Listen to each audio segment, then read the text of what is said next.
You are nothing to me anymore. Never step foot in this house again. I was shouted at by my father, and supported by John, my soon-to-be husband. I left my family home in tears. It was right after I graduated from high school. My name is Amy. I'm a 36-year-old farmer. This year marks 18 years since I left my family home.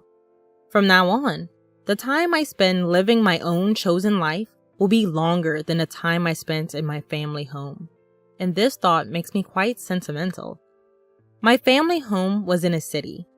My father was a corporate worker, and my mother was a stay-at-home mom. We were a family of 4, including my brother and me, who was born a year ahead of me.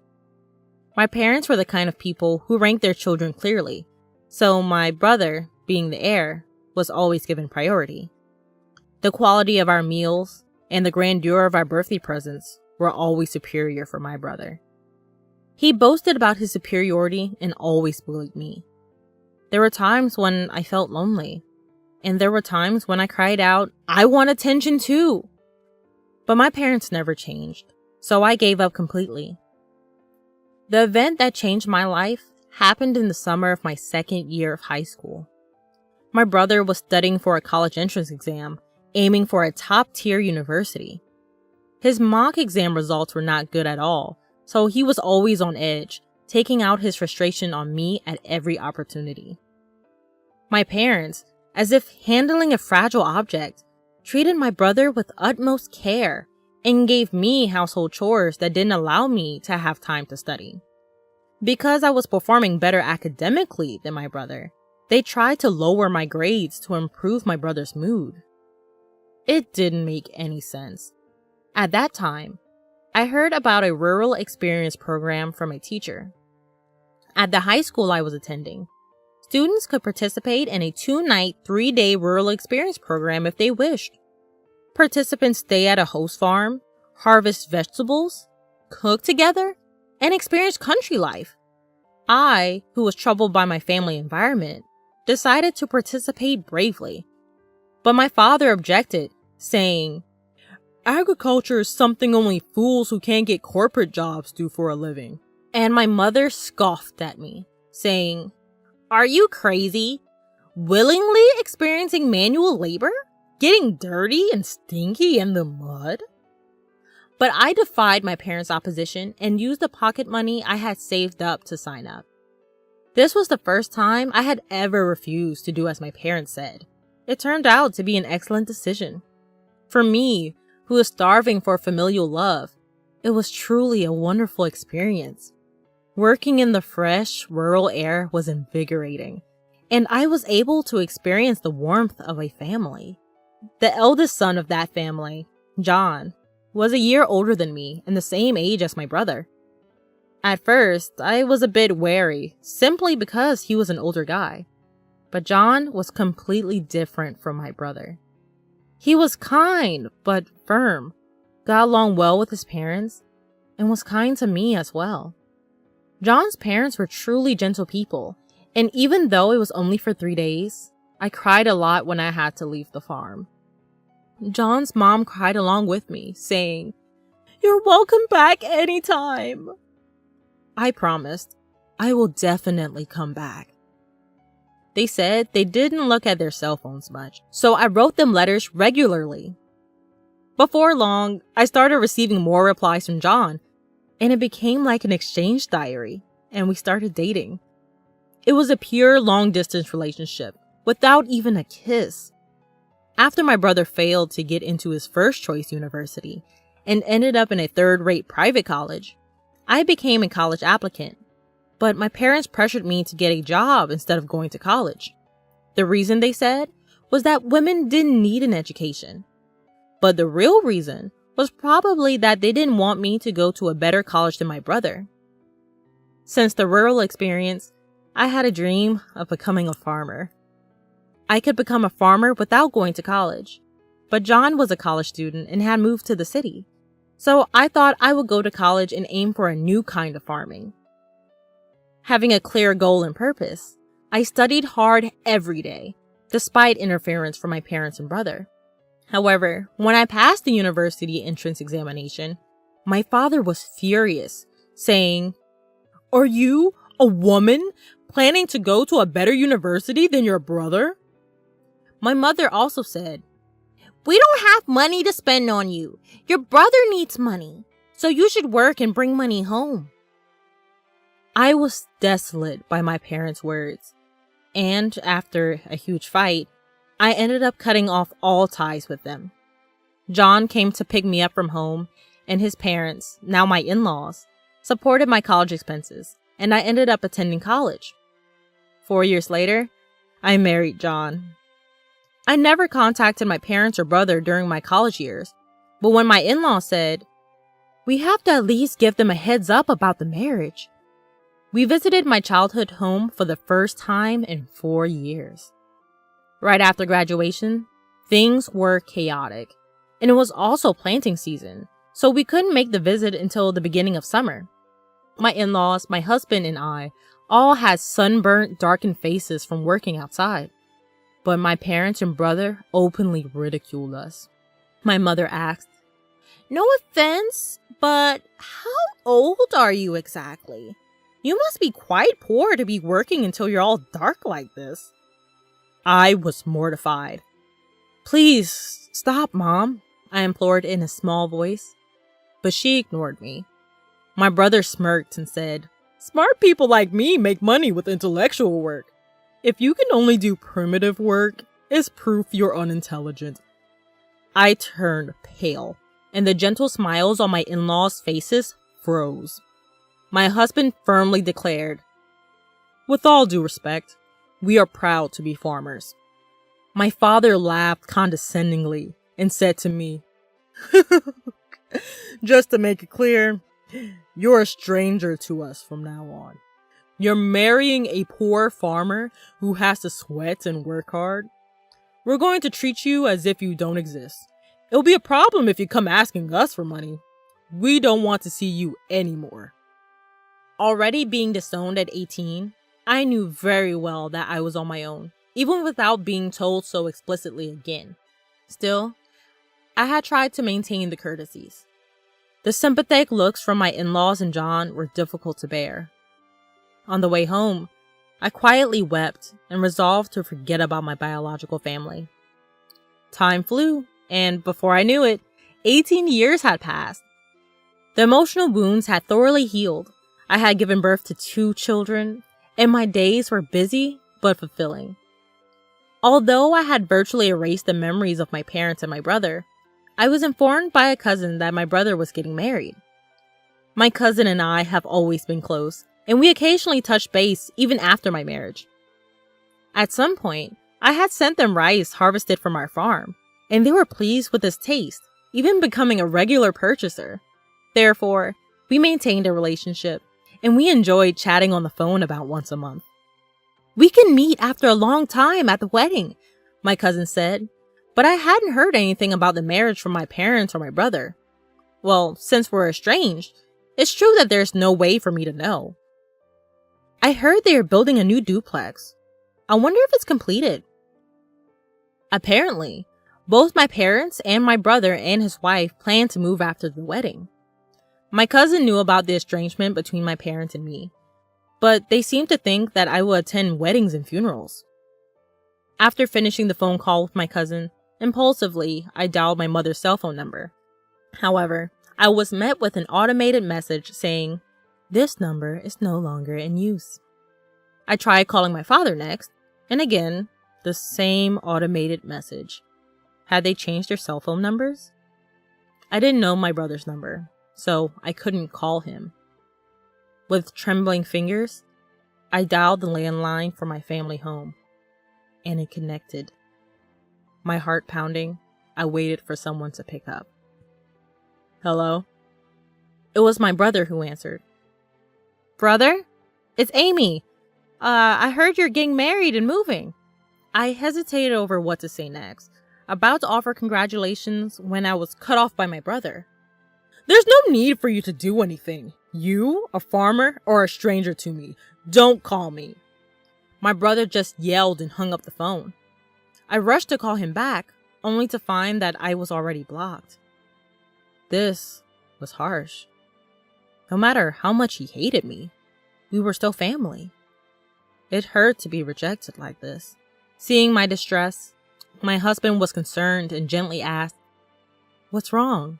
Did something happen?" I couldn't hold back my tears any longer. When I told him about the conversation, both my husband and my in-laws were as furious as if it had happened to them. "Your home is here, Amy. Your family is us here," my mother-in-law reassured me. Her words moved me to tears. I wish she was my real mom. She cared about me much more than my blood-related mother did. My father-in-law also comforted me, saying, "You're happy now. That's all that matters. No need to get hurt. The one who laughs is the winner." My husband added, "Let's take them as a bad example and make sure we don't turn out like that." Even our children, not knowing the situation, hugged me tightly. Thank you, everyone. I felt a warmth in my heart, realizing how happy I was now, even though I wasn't blessed with a supportive biological family. However, things took a drastic turn when my business was featured on national television. My in-laws were originally large-scale grain farmers in the American Midwest. They also grew a wide variety of vegetables and fruits, but a lot of produce didn't meet the standards. I had studied food business in college and spent a lot of time figuring out how to sell all the produce without any waste. I started an online business selling jams, juices, and pickles made from slightly damaged fruits and vegetables that couldn't be sold as they were. Backed by the local farmers union, my business was a huge success. It was a hit with moms who wanted to feed their children safe, domestically produced food, and seniors who wanted to taste nostalgic homemade pickles. I built up the company with young women who, like me, had married into farming families and unemployed young people. It had grown into a $5 million business. Our success story was covered in an in-depth report. After the TV broadcast, we received a lot of attention and calls from various people. In addition to orders and inquiries, there were calls for business transactions and interview requests. Both the company's phone and my personal smartphone wouldn't stop ringing. So when a call came in from an unknown number, I picked it up without thinking. But surprisingly, it was my brother. I suppose he's seen the national television as well. He must have heard about my success. Barely exchanging greetings, he said, "I'm thinking of starting a business. Can you lend me some money?" Excuse me? My answer to that would be no. I felt a strong aversion and coldly rejected his request before hanging up. Then he called again. "Stop arguing and give me the money. If a woman like you can start a business and make money, I'm bound to be successful," my brother incessantly screams. That's not how someone who wants to borrow money should behave, and I wonder where he gets that confidence. It's funny, because it was my brother who said that I, a simple farmer, was a total stranger to him. I didn't respond to my brother, but instead I asked something that had been on my mind for a while. "Hey, who decided not to tell me about the move?" "Huh? Of course, it was me. My wife, she's a city girl. The moment I mentioned you, she said we should cut ties." So, that's how it was. I didn't want to hear more, so I hung up and blocked his number. I realized that my brother's wife, whom I never met, seemed to have the same character as my brother and my parents. The fact that my brother saw me on TV might mean that my parents saw it too. A few hours later, when I thought I was getting another call from an unknown number, it turned out to be my father. "Why are you the boss? Did you steal a man's job?" he demanded. I answered, "Well, both John and my father-in-law are involved in the farming business, so it's only natural." In reality, it's called large-scale consolidation, and it's become advantageous to incorporate if you're a somewhat large farm. My father-in-law is the president of the local agricultural association, and John has incorporated his in-law's share and is the president of that corporation. Maybe my explanation convinced him, because then he said, "You're distant. Why didn't you contact us?" I was dumbfounded inside and responded, "It was you who disowned me. I'm hanging up now." And I hung up and blocked his number. A few minutes later, I got a call from my mother. "Why aren't you giving your brother money? You're making $500 million a year, aren't you? Send money home. We're your real family. Have you forgotten all the favors we've done for you, raising you up? At least give us $300 million. Or at least $250 million. My mother was the most aggressive of all. Even though the business makes $500 million, that's total revenue. After paying for expenses and employee salaries, I barely have any left over. I exaggerated a bit, and my mother instantly retorted, "You're lying! There's no way that's true!" I was getting irritated. My mother persistently demanded money, but I wondered if she wasn't embarrassed. "I'm not going to send money, whether I have it or not. We're strangers," I said, then hung up and blocked her number, of course. I thought that was the end, but I was wrong. My parents and my brother's wife, who I'd never seen before, showed up uninvited at my in-laws' house. My father said, "Hey Amy, you want to hear the surprise? I'm revoking the disownment." I was stunned at how desperate they were for money. My mother-in-law asked, "What on earth is going on with you people?" Expressing their discomfort. Even my father-in-law and mother-in-law were glaring at my parents in silence, and the employees around had gathered, looking at my parents with stunned faces. My brother must know he is not welcome here either. "Huh? The real blood-connected family is us. We have the right to get the money you earn too." The woman who seemed to be my brother's wife nodded in agreement with his words. I was furious. "I don't think so. Even though we had a blood connection, there was no emotional connection at all. You treated me like a stranger and abandoned me." The emotional scars from being abandoned by my biological family were revived, and I was on the verge of tears again. At that moment, John came and stood next to me. "Amy is now a part of our family. Even without you disowning her, we are perfectly happy. Please go home." He defended me and declared firmly. The employees also criticized my parents in unison. "Exactly! What are you thinking? How rude." There are many people on my side here.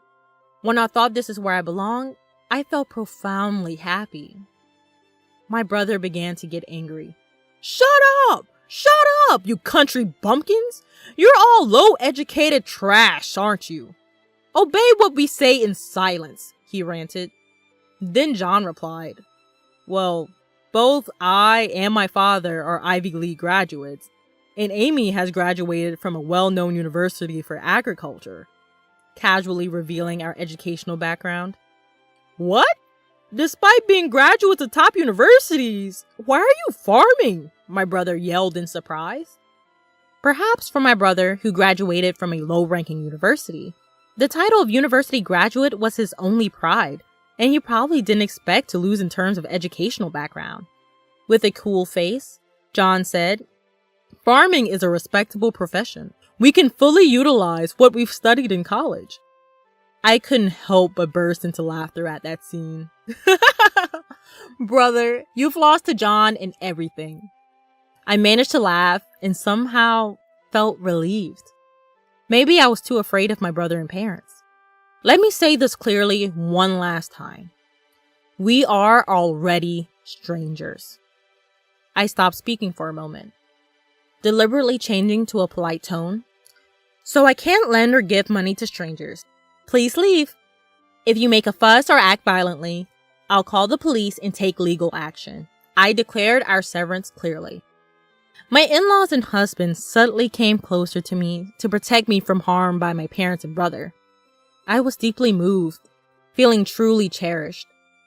The employees also shouted at my parents, "Get out of here! Go home!" My parents, my brother, and my sister-in-law glared at us with resentment, but they couldn't say anything more and could only retreat. Afterward, according to a story I heard from my cousin, my brother and parents tried to get rich quick and started a business with debts instead of borrowing money from me, but their arrogant character led to a big failure. Now, they seem to be on the verge of bankruptcy.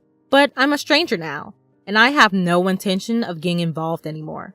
As for me, my work is going well, and I'm surrounded by a true family of respectable in-laws, a loving husband, and adorable children. I will cherish each day while savoring the happiness of life.